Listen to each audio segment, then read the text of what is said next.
Okay, this video is how to replace a battery in a Leupold LTO Tracker.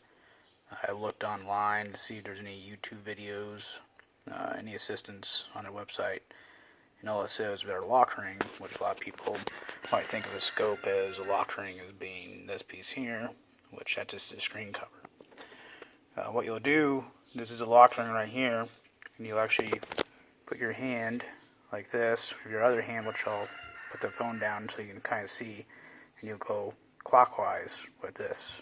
So put the phone down. And going clockwise, all you do, you can see right there, you can do is turn it. It'll just unscrew itself. It'll pop. And then the battery will just be right there. You replace it.